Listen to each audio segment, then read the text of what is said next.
xol bi moo bleu jaune xol bi donc asalaamaaleykum waa Sénégal asalaamaaleykum madame le ministre monsieur les ministres et vos propres collaborateurs. Madame le ministre, man bala ma xuus ci waxtaan wi da nga wax ci sa rapport diaspora ak Sénégal waaw ma di la laaj ñi nga xam ne dañoo nekk diaspora dinu menacer de mort dinu saaga naan dem leen lakk Kër Woré Sarr place sàngam la ne lan nga xalaat ci ñoom buñ ko defee dañ leen di jëli wala dañ leen di bàyyi rek ñu ñuy saaga sur ndey yu baax yooyu ci barzaq yal na yàlla dawal ci ñoom yërmande bàyyi ju fi ñu tegu fi ñu war a tegu ñu jàpp di leen saaga te jotewuñoo ngi dara man sama seule faute sama seul tort mooy d'être avec le président Abdoulaye Wade c'est ma maladie ci lay dee ku may rey ma ci ñu xam nag ne képp koo fi gis dafa yor njabootam ci biir kër ñoo xam ne seen yoon nekku ci Abdoulaye Wade laa démb Abdoulaye Wade laa tey Abdoulaye Wade laa ëllëg su ma ko waxul àddina bi yëpp xam na ne man fii duma fi toog di plaider kenn ku Moussa Sarr Paris Diop mañ dem talaata ndeer wala doomam loo xalaat ci loolu ñaaw na ku yëngu ñu saaga la kenn ñemeetu la wax loolu nag pour lan Woré Sarr ga dëkk te gannaaw mairie wàq naa Nimzaat dem leen taal këram dem leen rey ko pour lan wax nañ ma ko wax ko Mame Diarra Fam da ngeen ciy wax nag man ragaluma loolu parce que gëm naa yàlla taalibe sëñ Fallou laa fi ma yàlla binde ak fi may dee du ma ko romb lu dikk rek noonu la ma wax ni ñi nga xam nag ne dañoo ñàkk seen njaboot dafa metti nag dafa metti nag doom neexul dafa metti siddit la yéen gouvernement bi lan ngeen prévoir bakkan sax kenn mënu koo jot kenn mënu koo fay mais lan ngeen prévoir ci ñooñu nga xam ne dañoo ñàkk seen njaboot yàlla mooy rey nag waaye dafa am fu mu ko jaarale lan ngeen ci xalaat su loolu passé mal wax ne ñi nga xam ne seeni alalit da cee dem liñ ay millions ñooñ tamit lan ngeen xalaat ci ñoom ci seen ndàmpaay ma wax ni ñu ngi présenté seen suñuy condoléances ci les familles déplorées metti na yal na leen yàlla xaare àjjana te yeexenu xam nga nag ñun waa PDS 26 ans man j'ai été 8 fois emprisonné te amee lu ma ni dërëm 93 dama jiboo ko mujj a tëj waaw les armes de Kër Massar fi la ñu fekk te duural ko Ablaye Wade les passeports pour les Libyens fi la ñu fekk duural ko Ablaye Wade lu ne ci àddina Ablaye Wade dégg na ko mais dafa ne je ne marcherai pas sur des cadavres pour accéder au palais jaar rama Moussa Sarr Paris Diop mi jëm talaatay leer waaw léegi nag dama leen di laaj te moom laay défendre candidat bi ñu am muy Karim Meïssa Wade ku ko ëpp injustice borom perruque bi 2000 milliards jàpp doomi jàmbur ñetti at ak juróom benn weer exilé ko mu dem mënta gis baayam bu màggat béeg yaayam mënta gis ay doomam ci loo xam ne du dara lu du politique waaw ma ne fan la jàmm am ñu fekk ko moom mu déclaré nationalité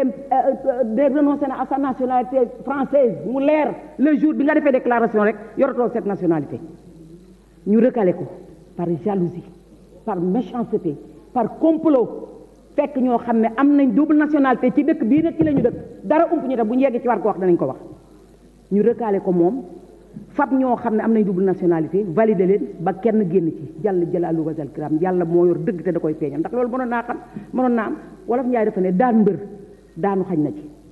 bu ñu xamoon ne bu ñu tuddee Karim Wade li feeñ yépp feeñ wallaahi duñ ko tudd am na ñu ne muqooral am nañ nationalité suisse am nañ nationalité américaine am nañ nationalité française parce que sénégalais da nag fii la ñu dëkk Karim nag day bokk xaw ma fu ngeen di jaar yow président rek borom réew bi Karim day bokk par la force day bokk ni ma nga ñëree day bokk parce que nag mënuñu ñu recalé ñu 2019 Aly Ngoye Ndiaye toog fii ma ne ko ne papa wote foo ko jànge ak ku la ko jànge foo ko tare Karim Wade ne papa wote ñu muñ léegi nag moom mu dem bindu Turquie war a wotee point E gii ñu ne ko doo bokk loolu de banta ne nag waaw am na fi ñoo xam ne am nañ plus de 75 ans ñu ngi ci biir liste bi nañu ubbi waat yëf yi dañ koy ubbi buñ ko ubbee mu leer ñi war a bokk ñi war a bokk tout sénégalais bu am 35 ans nationalité sénégalaise man de d'accord naa nga ñëw bokk ñun tiituñu de PDS ak élection parce que xam nañ nag ne tawakkaltu alallah wala xawla wala quwwata illa billahi alil azim yàlla buur bi kenn la kenn ku nekk bala ngaa falu bala ngaa judd fa nga war a jaar sa 4e mois ci sa weeru ndey sa biiru ndey lañ wax fi nga war a jaar bu yàlla ne Karim la kenn mënu ci dara bu yàlla ne kenn la kenn mënu ci dara gëpp yow defati nga ma ko nag yow ni nga bëgg a nekk yow.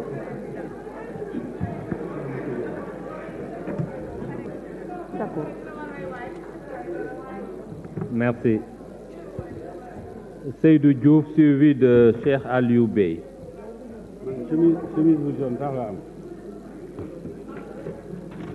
Je vous remercie, Monsieur le Président. Monsieur le Président, Madame le Ministre, Messieurs les ministres.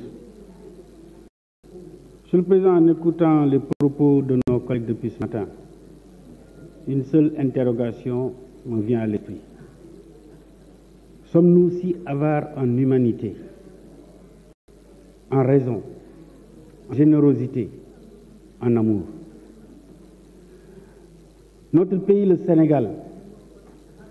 a une jeunesse qui, à peine 20 ans, doit continuer à vivre si difficilement, sans rêve, mais dans la manipulation d'acteurs politiques qui, au gré de leurs intérêts du moment,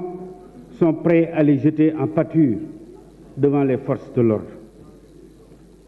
La politique comme la culture doit aider à s'élever, à rendre tolérant, à rendre ouvert, humble et apaisé. Notre pays se fait peur. Arrêtons ce jeu d'échecs. Avons-nous le droit, en tant qu'acteurs politiques, acteurs de la société civile, acteurs de quelques médias, de conduire notre pays dans le gouffre de la déraison, de la déshumanisation, de la mort, du chaos? Oui, toute loi d'amnistie par essence, et Madame le ministre a bon droit, vous l'avez rappelé en commission, toute loi d'amnistie est clivante. Parce qu'elle interpelle nos populations, pour certains, dans l'émotion. Oui, nous avons tous été meurtris lorsqu'il y a eu les événements de Yarah. Nous avons tous été meurtris chaque fois qu'un seul jeune Sénégalais ou un Sénégalais, quel que soit son âge, est décédé dans des manifestations. Tous nous avons été meurtris. C'est la vérité. Il n'y a pas qui sont plus meurtris que d'autres. Tous nous avons été meurtris. Mais moi, je souhaite qu'au moment où le président Macky Sall termine son mandat, qu'il tend la main pour une réconciliation nationale, seul gage, seul qui nous permet seul d'aller vers le chemin du développement, que cette main tendue, que nous la prenions.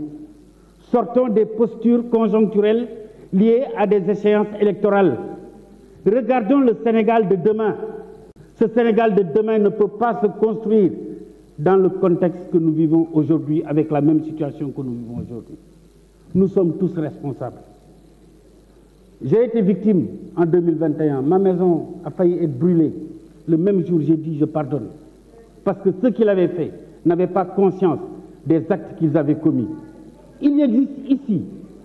dans le débat, on demande la vérité, on demande d'éclaircir, mais beaucoup de dossiers sont difficilement dénouables parce qu'il s'agit d'une démarche collective où les responsabilités sont difficilement situables. Notre responsabilité aujourd'hui, elle est collective. Kenn du voter loi amnistie ak bànneex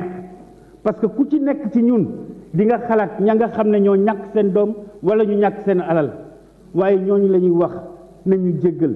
nañu jéggalante nañu baal nañu baalante parce que Sénégal bi ñu bëgg a tabax ëllëg kenn mënu ko tabax ci mbiccoo ak mbaaloo kenn mënu ko tabax ci wax ju ñaaw tey dafa mel ni réew mi pour nga am fi tur ci politique da nga war a xaxar fii la ñuy toog ci assemblée ay député jël fi kàddu di traiter ay ministres de voleurs di leen traiter de tous les noms d'oiseaux. Cette politique, nous ne l'avons pas inventée. Cette assemblée, nous ne l'avons pas inventée. D'autres l'ont fait avant nous, d'autres ont été là avant nous. Mais à chaque fois, les gens ont su se lever. Mais qu'est-ce qu'ils ont de meilleur que nous? Qu'est-ce qu'ils ont de meilleur que nous? En 88, ici, il y a eu une loi d'amnistie. Nous sommes des enfants du Parti socialiste. C'était le Parti socialiste qui l'avait porté. Sur les événements de Casamance, il n'y avait pas de jugement. Les choses n'étaient pas dénouées. Mais nous avons pardonné. Le gouvernement de l'époque, sous la présidence du président Abdou Diouf, avait pardonné en disant réconciliation. Alors moi, je suis fidèle à cet héritage. de pardon qui structure la démarche du Parti socialiste d'hier comme aujourd'hui. Et c'est pourquoi je dis, chers collègues, arrêtons ce jeu de nous tirer dessus, de nous dire des propos qui sont que de l'opprobre. On ne peut pas construire ce pays. Or, nous avons cette responsabilité. Ce pays, c'est 50% de population qui a moins de 20 ans. Il nous faut créer les conditions pour bâtir une nation forte, une nation d'avenir. C'est en cela que je voterai cette loi. Merci. Et je voudrais rendre hommage au président Macky Sall qui nous donne l'occasion d'une réconciliation.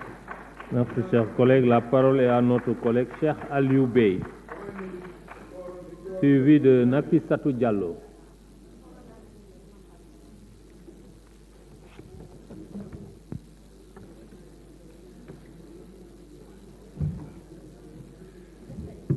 asalaamaaleykum wa rahmatullah ñu ngi nuyu mbokk Sénégal yëpp nuyu mbokk député yi madame la ministre ñu ngi lay nuyu ak ñi nga àndal monsieur le ministre ñu ngi lay nuyu aussi di wax ni tey damay ñëw juste pour rendre hommage ñi nga xam ne génn nañ àdduna ci événement yi te ñu nekk département de Pikine nga xam ne foofu lañ ma fale en tant que député mu nekk Bassirou Sarr ginnaaw raay mort par balle, Ibrahima Ouedraogo ginnaaw raay sud mort par balle, Ismaïla Traoré ginnaaw raay sud mort par balle, Khadim Ba Djiddah Thiaroye Kar kaw mort par balle, Mohamed Silla Djiddah Thiaroye Kar par balle, Bakary Diémé Tivaouane Diacksao mort par balle, Mor Ndiaye Diamaguène Sicap Mbao mort par balle, Fallou Sène Thiaroye-sur-Mer mort par balle, Lassana Darisso Mbao écrasé par un véhicule, Modou Gueye ginnaaw raay tué par balle le vendredi bi passé 16 février, Pape Mohamed Keïta Mbao élève en classe de 4e secondaire tué par balle, avant ça Massiré Gueye Diamaguène tué écrasé aussi par un véhicule, ak suñu jigéen Mariama Sagna bu Kër Massar nga xam ne moom it loolu la yàlla dogal ci moom ñu rey ko reyin bu ñaaw ci wàllu politique. ci loolu nag may wax ni madame le ministre question bi yaakaar naa yomb na bi ma waa département Pikine Sénégal laaj ma ko mooy ndax ñooñu tey suñu voté loi bi ñëpp ñi leen doon dóor bal yi te xamuñu lan lañ ak ñan lañ amul benn enquête bu ubbeeku est-ce que ñooñu am nañ possibilité vraiment justice mën a am, parce que ce qu'on dit c'est que ñun jàpp nañ ni sacrifice yi ñu def seenu génn àdduna warula naax saay noonu rek dem. Donc je pense que loolu mooy question bi ñuy insister, crime de sang yooyu nga xam ne ay nit ñu leen wax ay nervi wala yeneen tur yu leen tuddee ñu koy dóor ay bal ci kaw nit ñi. Gis naa ci xale yoo xamee ne bi nii ay 6 balles lañ jëlandoo d'un seul coup. Donc loolu mooy question bi pour ñu mën a déterminer wu est-ce que ñooñu dañ fiy jaare rëcc wala ñooñu vraiment dañoo yoroon seen i gànnaay nekk ay saay-saay di reyaate ñu benn. Parce que lu ñu ciy bañ mooy est-ce que dañuy bàyyi gouvernement yi Sénégal fu mu jëm ñuy jox licence de tuer, maanaam mun nga laqat ci ginnaaw benn responsable yor sa fetal di dóor nit ñi ci ay manifestations yoo xam ne dara amul ba pare après ñu jël beneen loi pour jëlee la fi. Donc loolu mooy ragal gi nekk ci biti moo nekk ci biir. Beneen partie bi c'est les détenus politiques. Tey conditions yi xale yi nekkee ci prison yi metti na, xam naa képp ku sa doom nekkoon prison tey ñaan nga yàlla bala ñu fay jógee mu fekk la fii, parce que dem nañ fépp ci àdduna. Man dugg naa fépp biir Sénégal, dem naa Bakel dans tous les régions, mais xale yi boo leen fekkee fi ñu nekk conditions yi ñuy dund madame la ministre métti na, conditions yu dur, ñu paqueté leen ñii seen taab yi ñii seen tànk mootul dem ñii mootuñ, ku ci nekk yaa ngi dund loo xamee ne bi nii kenn xamul nu mu tal. Te benn seconde prison ku ko xamul rek mooy tax mooy wax dans le sens ñuy wax ci affaire prison ak ñu dee ngay wax waxu politique. Tey mënuñu wax waxu politique, tey lu ñu mën a wax mooy suñu frères yooyu nga xam ne tey daanaka yaakaar naa ni lépp lu ñu war a mën a def, lépp lu patriote ku bokk en tout cas Pastef wala excellent Pastef wala xaw ma ex Pastef loo mën a def pour ñooñu génn nga ko war a mën a def. waxu malaak nag ñi nga xam ne dañ leen téye aussi ci ay conditions yoo xam ne daanaka amul dara lu ñu leen toppee tey loo xam ne tey enquête lañ leen war a ñu atte leen ci, ñu mel ni président Ousmane Sonko, ñu mel ni ñeneen ñi atte wuñu leen pour dara. Man sama bopp su ma mënoon tey jii nekk yàlla décider moom mu génn prison dafay génn, parce que jaral nañu lu nekk. Il a tout donné au Sénégal. Je pense que le Sénégal doit tout lui rendre pour mu fanaani këram, te loolu c'est la norme. te man loolu dama jàpp ni xeex la boo xam ne du warul dem ci làmmiñ kese, dafa war a egg si jëf. Leneen li mooy ñi nga xam ne dañ leen exilé, ñi nga xam ne tey dañ doon génn àdduna, Papito Kara doon daw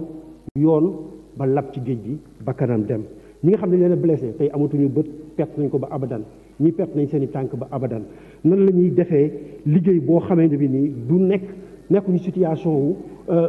wax joo xam ne tey franchement sooy wax booy xalaat ak ñi nga gis xale yi ma doon gis ñaari bal ci tànk yi benn bal ci pooj benn bal ñuy faj li ci waa Pastef dem kenn mënu ko moo tax tey su ma déggee nit ñi di wax di défendre bëgguñoo gën a nangu affaire bi